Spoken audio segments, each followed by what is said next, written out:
രണ്ടും കൽപ്പിച്ചാണ് രാജ്യത്തിന്റെ പ്രതിപക്ഷ നേതാവ് ഇറങ്ങി പുറപ്പെട്ടിരിക്കുന്നത്. കേന്ദ്രത്തിന്റെ വാതിലിൽ മുട്ടി ബി.ജെ.പി. നേതാക്കൾ തന്നെ ഇത് പറയുന്നുണ്ട്, രാഹുലിനെ സൂക്ഷിക്കണമെന്ന്. ഇന്നലെ വരെ ഇല്ലാതിരുന്ന അത്ര നേതാക്കൾ ഇന്ന് രാഹുലിന് പിന്നാലെ പായുകയാണ്.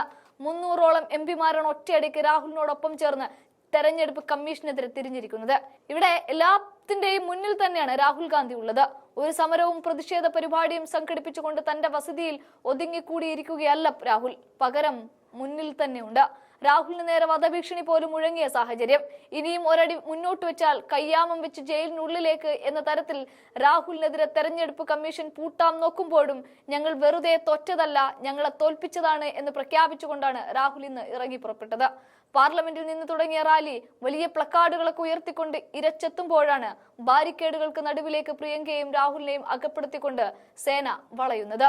അവിടെ അഖിലേഷ് യാദവ് അടക്കം ഷാഫി പറമ്പിലടക്കം എല്ലാവരും തന്നെ മുൻനിരയിൽ നിന്നുകൊണ്ട് ബാരിക്കേഡിനെ മറികടക്കാനിരിക്കുന്നതും നമുക്ക് കാണാൻ സാധിക്കും. ആ രംഗങ്ങളെല്ലാം ഒന്ന് കാണാം.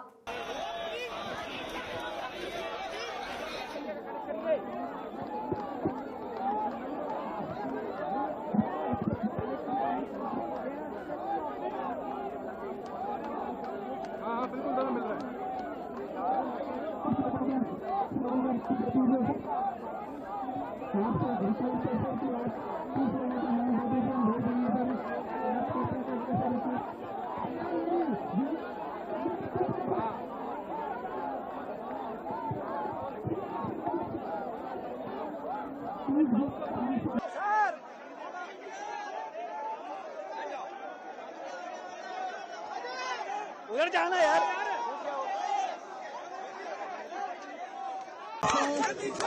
भैया जी पहले ही बैरिकेड लगा दिया गया है। भैया जी पहले ही बैरिकेड लगा दिया गया है।